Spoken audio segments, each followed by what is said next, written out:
안녕하십니까. 언제나 수부자편에서 방송하는 콘스탄트 김입니다. 이번 시간에는 돈 버는 증여가 되겠습니다. 재혼 가정이 많다 보니까 계부나 계모가 있을 수 있겠죠. 계부나 계모는 사실상 나한테는 친부나 친모가 아닙니다. 그런데 계부나 계모가 나한테 증여하면 과연 증여세는 어떻게 되는지 알아보도록 하겠습니다. 재혼 가정이 많다 보니까 계부나 계모가 증여하는 사례가 빈번히 속출하고 있습니다. 하지만 굉장히 복잡한 증여의 세계 단 한 방에 오늘 이 시간에 해결해 보시기 바랍니다. 만약에 직계존속이 증여하면 어떤 일이 벌어질까요? 직계존속이라고 한다면 나를 낳아주신 부모님, 그 위에 부모님까지 말하는 것이죠. 그러니까 조부모님이나 부모님이나 아니면 증조부님도 가능하고 고조부님도 마찬가지로 가능하겠죠. 그러다 보니까 살아계시다면 저를 낳아준 그 직계존속 뿌리라고 할 수 있는 그런 반계 혈족에서의 바로 직계 라인이 되겠습니다. 그러다 보니까 직계존속이 증여를 하게 된다면요. 증여재산 공제를 해줍니다. 10년 동안에 성년자녀 만 19세 이상은 5천만 원 공제해주고요. 그 다음에 미성년자녀 만 19세 미만인 경우에는 2천만 원까지만 증여재산 공제를 해줍니다. 그러니까 직계존속께서 나한테 증여한다. 그러면은 5천만 원, 2천만 원까지는요, 세금이 한 푼도 없습니다. 그래서 이렇게 증여하는 경우가 많은데, 이렇게 증여하면 증여세는 줄일 수 있습니다. 안 낼 수 있죠. 하지만 상속세 폭탄을 맞으니까 절대로 이런 방법을 쓰면 안 되겠습니다. 자, 그런데 부모님께서 각자 증여를 하는 겁니다. 이렇게 된다면 각자 계산을 해서 증여세를 줄여보고자 하는 심산이겠죠. 하지만 절대 그렇지 않습니다. 알아보도록 하겠습니다. 아버지가 증여하고 어머니가 증여한다는 거 아닙니까? 이때는요, 증여재산을 합산해서 누진과세 하게 됩니다.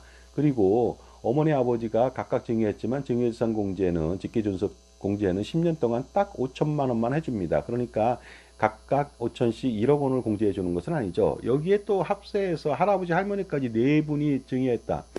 그 5천만 원씩 2억 원을 공제해 주지 않습니다. 그냥 무조건 10년간 5천만 원 한 번밖에 증여하지 않습니다. 자, 그리고요. 엄마 아빠가 따로따로 증여하더라도 직계존속인 부부는 동일인 한 사람으로 보기 때문에 따로따로 증여해봤자 누진과세하게 됩니다. 왜냐하면요. 부부는 경제 공동체로 인정하기 때문에 한 사람으로 보는 것이죠. 그러니까 증여세 줄이고자 나눠서 증여해봤자 소용이 없습니다. 물론 할아버지 할머니도 마찬가지가 되겠습니다. 따라서 부친께서 아버지가 2억 원 증여하고 어머니가 2억 원을 증여한다. 그러면은 각각 계산을 해서 2억 원 증여할 때 5천만 원 공제받고 증여세 2천만 원, 어머니가 증여할 때 또다시 2천만 원, 토탈 4천만 원의 증여세가 발생되는 것이 아니고요. 토탈 4억 원을 한 사람이 증여한 거로 봐서 증여세는 6천만 원이 나옵니다. 4천이 아니죠. 그러니까 누진과세로 6천, 2천을 더 내야 된다는 것이 되겠습니다.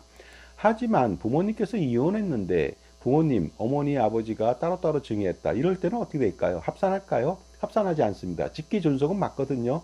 하지만 이혼했으니까 부부가 아니잖아요. 그러니까 직계존속이면서 부부이어야만 합산합니다. 누진과세 하거든요. 그런데 그렇지 않잖아요. 그럴 때는 동일인 합산을 배제한다는 거 알아두시기 바랍니다. 하지만 역시 마찬가지로 이혼하더라도 직계존속은 어딜 가나 똑같죠. 그러니까 10년 동안에 그 성년자녀는 5천만 원만 공제한다는 점, 이혼했다고 해서 다시 또 5천, 1억 원을 공제해주지 않는다는 점을 반드시 알아둘 필요가 있습니다. 자, 그런데 이혼 후 증여 사례를 알아보도록 하겠습니다. 부친께서 2억 원을 증여하고 이후 10년 내에 모친께서 2억 원을 증여한다. 이렇게 된다면은요, 부친이 증여했을 땐 당연히 2천만 원의 증여세를 내야 됩니다. 하지만 모친이 증여했을 때는 기본적으로 합산하지 않는 거 아니겠습니까? 그러다 보니까 합산했을 때는 4천만 원을 내야 되거든요. 하지만 모친이 증여했다. 그러면 모친이 2억 원을 증여했는데 5천만 원 공제는 못 받습니다. 그러다 보니까 3천만 원의 증여세가 발생됩니다. 그러니까 다시 한번 정리해 보면 이런 것이죠. 아버지 어머니가 나한테 이혼하지 않은 상태에서 2억씩 증여했다. 그러면 4천만 원의 증여세가 아니고 6천만 원이 된다는 겁니다. 하지만 이혼하고 나서 줬다. 그러면 먼저 증여한 사람은 5천만 원 공제받으니까 2천이 되겠고요. 나중에 증여한 사람은 10년 내에 3천만 원이 돼서 합쳐서 5천만 원만 된다는 점 반드시 기억해 보시기 바랍니다. 자, 이번에는 비거주자 증여에 대해서 알아보도록 하겠습니다. 비거주자가 거주자인 그 배우자나 자녀한테 증여할 때는요, 비거주자, 그러니까 미국에 살고 있는 뭐 예를 들어서 직계존속이라고 가정하겠습니다. 그 사람이 한국에 살고 있는 배우자나 자녀한테 증여를 한다. 이때는 한국에 사는 거주자인 배우자하고 자녀는 그 거주자이기 때문에 증여재산 공제를 해줍니다.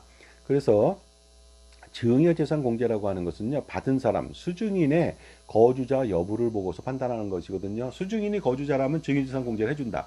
하지만 한국에 살고 있는 거주자인 아버지가 미국에 살고 있는 배우자, 자녀, 비거주자입니다. 그 사람한테 증여한다. 그러면 수증인이 비거주자잖아요. 그때는 증여재산 공제를 한 푼도 해주지 않습니다.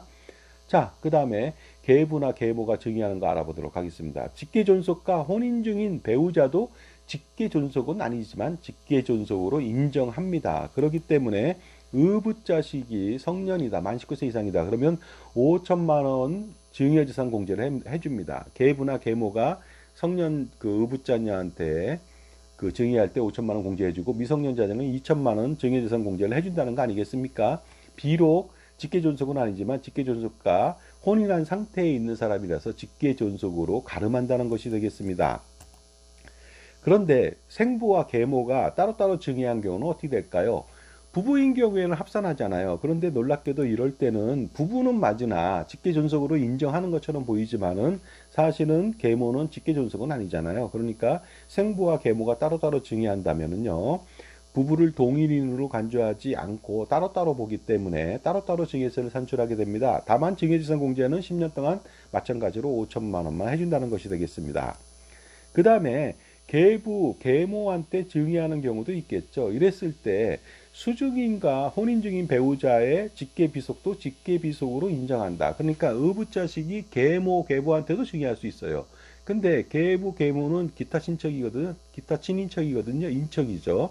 그러다 보니까 그 5천만 원 공제액 못 받습니다. 하지만은 그 자기 아버지 직계존속과 혼인 중인 어머니 아니면은 계모나 계부에 대해서 혼인 중인 계모나 계부에 대해서는 마찬가지로 그 똑같이 그 증여재산 공제를 해준다는 점이 바로 다른 점이 되겠습니다. 따라서 의붓자식이 계모나 계부한테 증여할 때 5천만 원 증여재산 공제가 가능합니다.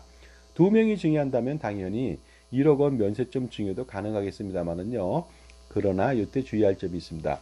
계모가 나한테 5천만 원 증여받으면 증여세 면세점이죠. 하지만 둘째, 그러니까 내 동생이 증여한다. 이때는 직계존속으로서 그 증여재산 공제는 단 한 번만 받습니다. 그러니까 그 다음부터는 5천만 원을 초과하는 분에 대해서는 과세를 하니까 주의하실 필요가 있습니다. 그리고요, 만약에 그 계부나 계모가 며느리 사위한테 증여하는 경우도 있겠죠. 이때는 기타 친족입니다. 그러다 보니까 증여재산 공제는 1천만 원만 가능하다. 그래서 계부나 계모가 며느리나 사위한테도 증여할 수는 있는 것이죠. 하지만 1천만 원까지만 비과세, 면세점이고 초과되는 것은 별도로 과세를 해야만 됩니다. 자, 그런데요, 중요한 것은 재혼 중인 친부나 친모가 돌아가시는 경우도 있겠죠. 그래서 계부나 계모가 낙동강 오리하여 신세가 됐습니다. 그러니까 남편이나 아내가 먼저 돌아가신 거죠. 이랬을 때는 과연 어떻게 되는지 알아보도록 하겠습니다. 지금까지 제 정보가 도움이 되신다면 무료 구독하고 좋아요 부탁드리고요. 멤버십 회원가입을 통해서 보다 다양한 혜택 받아보시기 바랍니다. 시판 중인 제 저서 콘스탄트 김의 증여세, 상속세, 절세 자습서 이북이 나와 있거든요. 그래서 몇천 원도 안 되는 돈 가지고서 이 책을 구입해서 정말로 수억, 수십억, 수백억 그 이상의 절세 한번 해보시기 바랍니다. 자, 만약에 그 아버지랑 결혼한 계모가 있다. 근데 아버지가 돌아가셨다 이거죠. 그러면은 그 끈떨어진 연이 됐습니다. 그러다 보니까 계모는 직계존속이 아닙니다. 직계존속과 혼인 중인 관계가 아니잖아요. 혼인이 깨졌다는 거 아닙니까? 그러다 보니까 계모가 그때 증여할 때는 1천만 원만 기타 친족으로 공제받습니다. 5천이 아니게 되겠습니다. 직계존속이 아니기 때문에 그렇죠. 직계존속으로 인정하지 않기 때문에 그렇습니다. 마찬가지로 거꾸로 의붓자식이 그 아버지가 돌아가셨는데 계모한테 증여할 때는 마찬가지로 1천만 원만 공제되니까 주의하시기 바랍니다. 그런데 중요한 것은요, 만약에 그 아버지가 돌아가신 상태에서 계모가 재혼을 했습니다. 이렇게 된다면 완벽하게 혼인관계는 끝난 것이 되겠습니다. 그러니까 나랑은 관계없는 남이 됐습니다. 따라서 증여재산 공제를 한 푼도 받을 수가 없게 됩니다. 자, 그런데요, 계모가 사망을 했습니다. 그러면은요, 의붓자식한테 증여한 재산은 5년 동안 합산을 하게 됩니다. 왜냐하면 의붓자식은 비상속인이기 때문에 5년간 증여재산을 합산하게 됩니다. 그러니까 계모가 돈이 많은데 의붓자식한테 많은 돈을 증여했어요. 그런 다음에 5년 이후에 죽었다면은 5년 이후에는 합산하지 않지만 5년 내에 만약에 사망하게 된다면 합산한다는 것이 되겠습니다.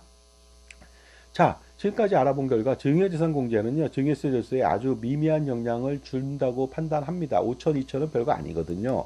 따라서 적극적인 증여세, 상속세, 절세, 컨설팅으로 최대한 스킬을 발휘해서 엄청난 상속세 절세가 관건이죠. 왜냐하면 증여를 한다는 것은요, 증여세를 절세가 목적이 아닙니다. 그것은 얼치기 아마추어 전문가라고 말씀드릴 수가 있습니다. 증여세를 절세하는 게 목적이 아닙니다. 증여를 하는 이유는 단 한 가지입니다. 미래에 발생할 확정된 엄청난 상속세를 줄이기 위해서입니다. 그러니까 상속세를 줄이기 위해서는 증여세를 줄여서는 안 되는 것이죠. 증여세를 어느 정도 부담하더라도 마중물 증여라고 하는 것을 통해서 보다 효율적으로 더 많은 재산을 이전시킴으로써 상속세를 완벽하게 줄일 수가 있습니다. 자산가라면 엄청난 고민이 많습니다. 이 고민들 단 한 방에 해결할 수 있습니다. 콘스탄트 김의 NGP 플랜이 바로 그 정답이 되겠습니다.